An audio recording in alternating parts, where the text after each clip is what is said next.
अस्सलामुअलैकुम दोस्तों, सऊदी अरब में एक ऐसा शहर बनने जा रहा है जो दिखने में किसी साइंस फिक्शन फिल्म का हिस्सा लगता हो। एक ऐसा फ्यूचरिस्टिक शहर जो एक लाइन में डिजाइन किया गया है। 170 किलोमीटर लंबी ये लाइन ऊंचाई में 500 मीटर ऊंची यानी आईफल टावर की हाइट से भी ज्यादा ऊंची, चौड़ाई में सिर्फ 200 मीटर और इसके दोनों साइड पर बाहर की तरफ बहुत ही बड़े बड़े शीशे लगे होंगे। इसके अंदर हरी भरी ग्रीनरी और बहुत सारी फ्यूचरिस्टिक टेक्नोलॉजीज होंगी। कुछ एस्टिमेट के मुताबिक इसके बनाने की टोटल कास्ट तकरीबन $1 ट्रिलियन तक पड़ सकती है और सऊदी अरेबिया का दावा है कि 2045 तक ये बनकर रेडी हो सकता है। ये शहर क्या ये सही में पॉसिबल है? इसके डिजाइन के एक्चुअली में क्या फायदे और नुकसान हो सकते हैं और ऐसे मेगा प्रोजेक्ट का क्या इम्पैक्ट पड़ेगा बाकी दुनिया पर? आइए जानने की कोशिश करते हैं ये सारी चीजें आज के इस वीडियो में।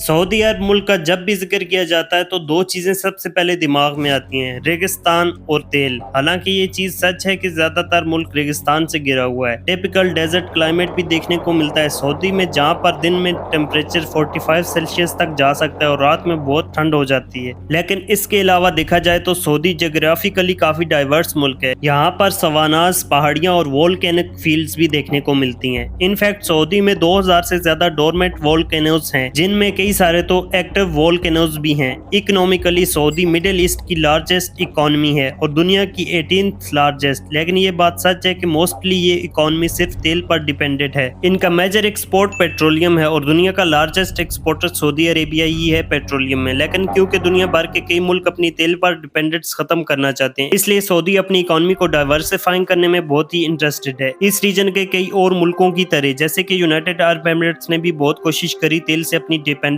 खत्म करने के लिए। यही वजह कि दुबई को इतना बड़ा टूरिज्म हब बनाने की कोशिश की गई। सिमिलरली सऊदी अपना प्लान लेकर आया है, सऊदी विजन 2030। इसका मकसद मुल्क की और एस्पेक्ट्स में डेवलपमेंट करी जाए, जैसे कि हेल्थ, एजुकेशन, इंफ्रास्ट्रक्चर, टूरिज्म और नॉन एक्सपोर्ट ऑयल को बढ़ाया जाए मुल्क के। इसी सऊदी विजन 2030 प्लान का हिस्सा है नियोम की स्मार्ट सिटी बनाना। सऊदी के क्राउन प्रिंस मोहम्मद बिन सलमान ने अपने मुल्क का एक बहुत बड़ा एरिया इस नियोम स्मार्ट सिटी की डेवलपमेंट के लिए सरचार किया है। अब अपने आप में नियोम कोई एक स्मार्ट सिटी नहीं, बल्कि ये नाम एक रीजन के लिए इस्तेमाल किया जाना चाहिए। इस रीजन के अंदर कई सारे शहर होंगे, कई रिजॉर्ट्स होंगे और कई सारी डेवलपमेंट्स होंगी। नियोम का जो टोटल एरिया होगा वो 26,500 स्क्वायर किलोमीटर का होगा। इसकी लोकेशन कुछ यहाँ होगी सऊदी अरेबिया के नॉर्थ वेस्टर्न हिस्से में, रेड सी के नॉर्थ में। इस एरिया को चुनने के पीछे एक ज्योग्राफिकल रीजन भी है कि यहाँ का जो क्लाइमेट है वो कंपैरेटिवली मॉडरेट क्लाइमेट है। सऊदी में रेगिस्तान के बीचों बीच जो क्लाइमेट होता है वहाँ ज्यादा गर्मी होती है, यहाँ रेड सी के पास है। ये नियोम लफ्ज का मतलब अपने आप में बड़ा इंटरेस्टिंग है। ये न्यू प्लस एम से बना है। न्यू एक प्रीफिक्स है जो एशियन ग्रीक से आता है, जिसका मतलब बेसिकली न्यू होता है, नया कह लो। और एम यहाँ पर दो चीजों को रिप्रेजेंट करता है। एक इनके प्रिंस का खुद का नाम मोहम्मद बिन सलमान, मोहम्मद से एम आ गया, और दूसरा एक अरेबिक वर्ड है मुस्तकबल, इसका पहला लेटर्स भी एम से होता है और इस लफ्ज का मतलब फ्यूचर होता है। एक आइडियल शहर बनाना चाहते हैं जो न्यू फ्यूचर हमें दिखा सके। डेवलपर्स के मुताबिक नियोम के अंदर 10 अलग अलग प्रोजेक्ट्स होंगे, जिन्हें 10 अलग अलग रीजन्स करके पुकारा जा रहा है। इन 10 में से 4 की डिटेल्स ऑलरेडी अनाउंस कर दिए गए हैं। पहला एक ऑक्सागोन, एक ऑक्टागोन शेप फ्लोटिंग पोर्ट, जिसे नेक्स्ट जनरेशन इंडस्ट्रियल सेंटर बनाया जाएगा नियोम का।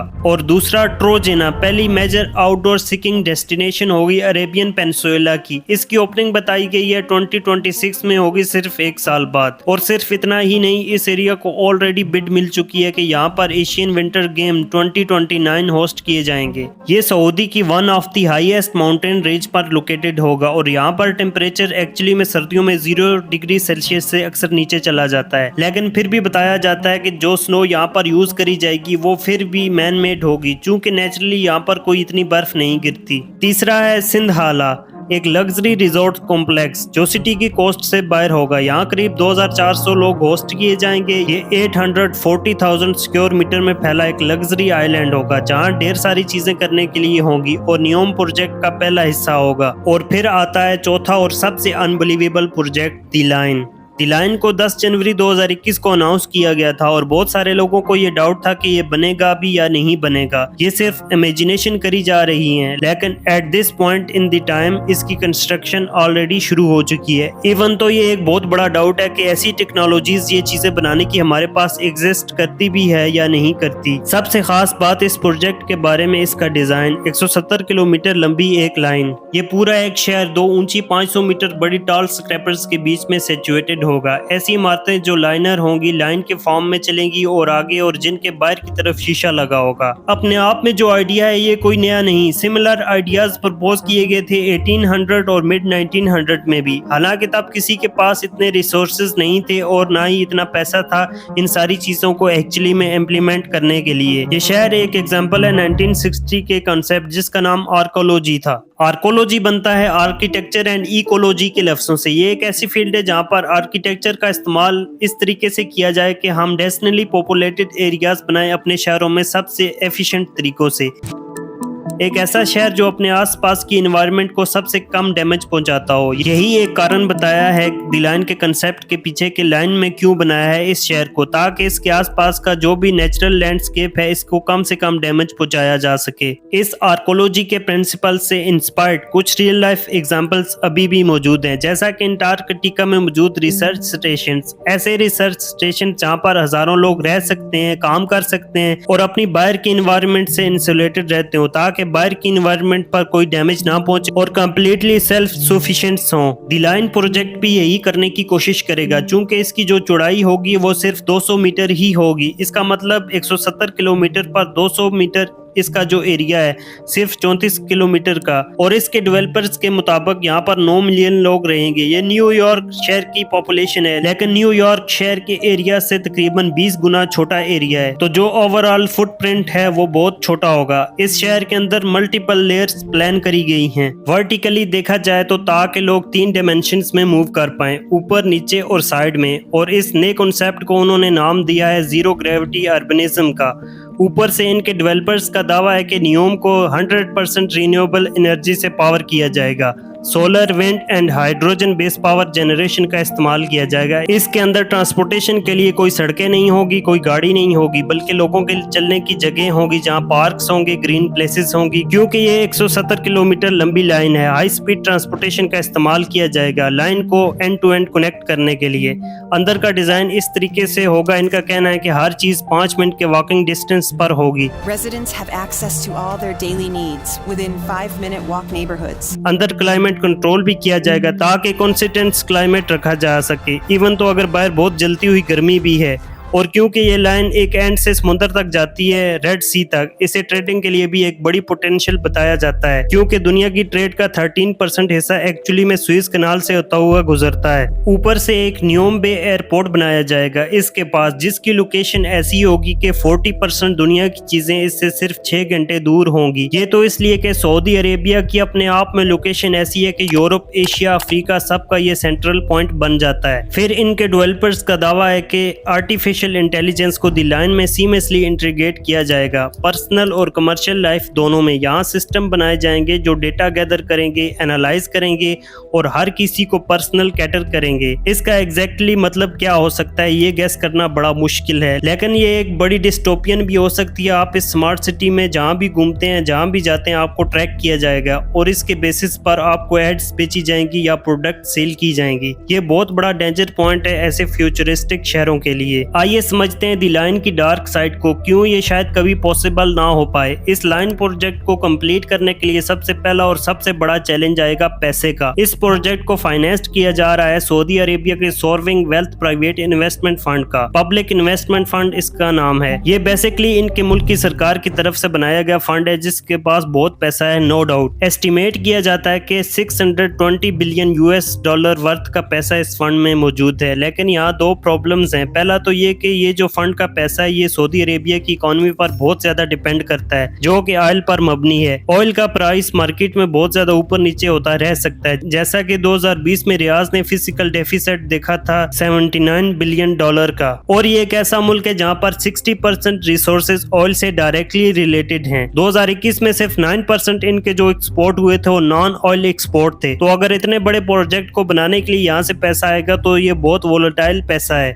पता नहीं फ्यूचर में कितना नीचे गिर जाए ये पैसा। लेकिन दूसरी तरफ प्रॉब्लम ये है कि इस फंड का सारा पैसा भी इस प्रोजेक्ट में लगाया जाए तो भी काफी नहीं होगा। इनिशियल प्लान था नियोम को साल 2030 तक कंप्लीट करने का और इसके लिए $5000 बिलियन एलोकेट भी किए गए थे। कुछ रिपोर्ट्स का कहना है कि ये चीजें साल 2050 तक भी कंप्लीट ना हो और इसी वजह से कॉस्ट और ज्यादा बढ़ जाएगी। इसी वजह से एस्टिमेट किया गया है कि इस पूरे प्रोजेक्ट की कॉस्ट $1 ट्रिलियन तक पड़ सकती है। अब $1 ट्रिलियन तो इनके फंड के पास भी नहीं, तो बाकी इन्वेस्टर की जरूरत पड़ेगी बाहर के मुल्कों से। और रिसर्च से हमें पता चला है कि कुछ डिस्कशन हुई है इनकी फॉरेन कंपनीज के साथ, कुछ रशियन कंपनीज हैं, लेकिन मोर और लेस फॉरेन इन्वेस्टमेंट अट्रैक्टिंग करने में सऊदी अरेबिया सक्सेसफुल नहीं हो पाया इस प्रोजेक्ट को लेकर। दूसरी बड़ी प्रॉब्लम आती है टेक्नोलॉजी को लेकर। अगर लाइन जैसे प्रोजेक्ट को असलियत में बनाना है तो यहाँ बहुत सारी ऐसी टेक्नोलॉजीज का यूज किया जाएगा जो असल में एग्जिस्ट ही नहीं करती, जैसे कि इनका ट्रांसपोर्टेशन सिस्टम। इनके डेवलपर्स ने कहा है कि एक हाई स्पीड ट्रांसपोर्टेशन नेटवर्क होगा। ये नहीं कहा कि ट्रेन होगी या मेट्रो होगी, लेकिन इनका कहना है कि इस 170 किलोमीटर की एक लाइन में एक एंड से दूसरी एंड तक पहुंचने के लिए सिर्फ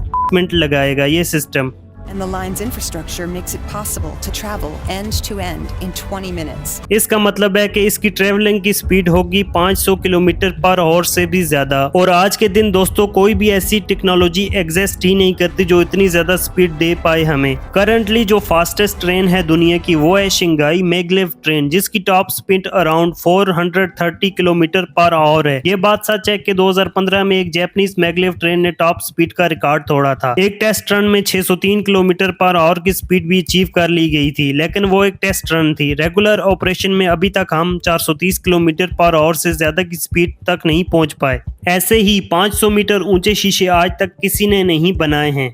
थ्योरिकली पॉसिबल जरूर है, लेकिन प्रैक्टिकली कोई नहीं जानता कि क्या चैलेंजेस आएंगे इतने ऊंचे शीशे बनाने में, स्पेशली अगर वो 170 किलोमीटर एक ही डायरेक्शन में जाएंगे। इनका पर्पस भी क्लियर नहीं किया गया है। अभी के लिए देखकर लगता है कि एस्थेटिक्स के लिए सिर्फ इन्हें लगाया गया है। बस के देखने में ये प्रोजेक्ट बहुत ही फ्यूचरिस्टिक लगेगा, इसलिए बाहर की तरफ शीशे लगा दिए गए हैं। इसका कोई प्रैक्टिकल यूज नहीं बताया गया। इसी तरीके से इस प्रोजेक्ट में बहुत सी ऐसी चीजें हैं जो आज तक कभी करके नहीं देखी गई। कोई नहीं जानता कि प्रैक्टिकली ये पॉसिबल हो भी पाएगा या नहीं हो पाएगा। तीसरा पॉइंट आता है एनवायरनमेंट का। हालांकि इन्होंने क्लेम किया है कि एनवायरनमेंट पर इसका मिनिमल इम्पैक्ट होगा, इसलिए इसे स्ट्रेट लाइन में बनाया जा रहा है। लेकिन बाहर की तरफ शीशे लगाना, इससे एनिमल मूवमेंट पर क्या इम्पैक्ट पड़ेगा? माइग्रेटरी बर्ड के लिए बहुत ही खतरनाक चीज हो सकती है। साथ ही साथ एक कंटिन्यूस सी दीवार बना देना जिससे इधर से उधर जाने के बीच में कोई जगह ही ना बचे। ये लैंड एनिमल की क्रॉसिंग में भी बहुत ज्यादा इंटरफेयर करेगा। ऊपर से कई लोगों ने इस चीज को क्रिटिसाइज किया है कि ये प्रोजेक्ट अपने आप को बड़ा सस्टेनेबल और जीरो कार्बन इमिशंस वाला बताता है, लेकिन 500 मीटर ऊंची लंबी बिल्डिंगें बनाना जो शीशे से कवर्ड हों और जो इतना दूर तक एक्सटेंड करें, इन्हें लो कार्बन मटेरियल से बनाना नेक्स्ट टू इम्पॉसिबल है। UNSW के प्रोफेसर फिलिप ओल्डफील्ड का कहना है कि ये सब अचीव करने के लिए एक फिनोमिनल क्वांटिटी लगेगी स्टील, ग्लास और कंक्रीट की, और सिर्फ इस लाइन को बनाने में ही 1.8 billion ton carbon dioxide release होगी। पूरा यूके का मुल्क जो अपने कार्बन इमिशंस इमिट करता है 4 सालों में, ये इसके इक्विवेलेंट है। अपने एनवायरमेंटल इम्पैक्ट के चलते नियोम को अक्टूबर 2022 में भी क्रिटिसाइज किया गया था, जब इसने होस्टिंग राइट्स जीते थे 2029 के एशियन विंटर गेम्स के। एक ऐसे मुल्क में विंटर गेम होस्ट करवाने की क्या तुक बनी जहाँ पर सीकिंग की कोई नेचुरल जगह ही मौजूद नहीं होती, सब कुछ ही आर्टिफिशियल एनवायरनमेंट में ही क्रिएट होगा। इससे कितना ज्यादा इम्पैक्ट पड़ेगा एनर्जी पर, लोकल वाटर रिसोर्सेज पर। फिर आती हैं आर्किटेक्चरल प्रॉब्लम। ये जो लाइन का डिजाइन है, ये बात सच है कि इसमें बहुत ज्यादा एरिया बचेगा, लेकिन कई मायनों में इससे इनएफिशिएंसी बहुत ज्यादा बढ़ेगी। जैसा कि ट्रांसपोर्टेशन सिस्टम, अगर पूरा शहर एक ही स्ट्रेट लाइन में रह रहा है और एक ही ट्रांसपोर्ट का रूट है इधर से उधर ले जाने के लिए, सारे 9 मिलियन लोग जो इस शहर में रह रहे हैं वो इसी रूट पर डिपेंडेंट होंगे, जिसका मतलब है इस पूरे 170 किलोमीटर के रूट में कहीं भी प्रॉब्लम आ गई तो पूरे शहर का ट्रांसपोर्ट डिले हो जाएगा। और फाइनली आखिरी प्रॉब्लम आती है लोगों की। अगर ये सारे चैलेंजेस ओवरकम कर भी लिए जाएं, इन सारी प्रॉब्लम से डील करने का कोई तरीका ढूंढ लिया जाए, आखिरी सवाल ये उठेगा यहाँ पर कि क्या लोग इस शहर में रहना भी चाहेंगे? इमेजिन करो ऐसे शहर में 2400 घंटे गुजारना जहाँ पर बाहर की एनवायरनमेंट से आप टोटली कट ऑफ हो, एक आर्टिफिशियल बिल्डिंग जैसी एनवायरनमेंट में हमेशा रहने लग रहे हो। बाहर खुली हवा एंजॉय करने जाना है तो कुछ नहीं मिलेगा, बाहर निकलते ही आप पीछे मुड़कर देखोगे और दूर दूर तक बस एक शीशा ही दिखाई दे रहा है। ऊपर से अंदर जब भी रहोगे कंसिस्टेंटली सरकार की सर्विलेंस होगी, कंसिस्टेंटली आपको ट्रैक किया जाएगा। सुनने में ये एक रहने लायक शहर कम और साइंस फिक्शन डिस्टोपिया ज्यादा लगता है। आपकी क्या राय है यहाँ पर? क्या आप ऐसे शहर में रहना चाहेंगे? नीचे कमेंट में लिखकर बताएं। मेरी राय में ये जो ड्रीम प्रोजेक्ट है आने वाले टाइम में ये ड्रीम बनकर ही रह जाएगा, इसी के ज्यादा चांसेस लगते हैं। ऐसा मैं क्यों कह रहा हूँ? क्योंकि इससे पहले भी सऊदी अरेबिया ने दुनिया की टॉलेस्ट बिल्डिंग बनाने की कोशिश करी थी, उसकी कंस्ट्रक्शन भी शुरू हो चुकी थी, 1/3 बिल्डिंग भी कंप्लीट हो चुकी थी, फिर इसे अबैंडन कर दिया गया। अभी के लिए फिलहाल इतना ही। वीडियो पसंद आए तो वीडियो को शेयर करें, चैनल पर नए हैं तो चैनल को सब्सक्राइब करें। मिलते हैं किसी और इन्फॉर्मेटिव वीडियो में, तब तक के लिए अल्लाह हाफिज।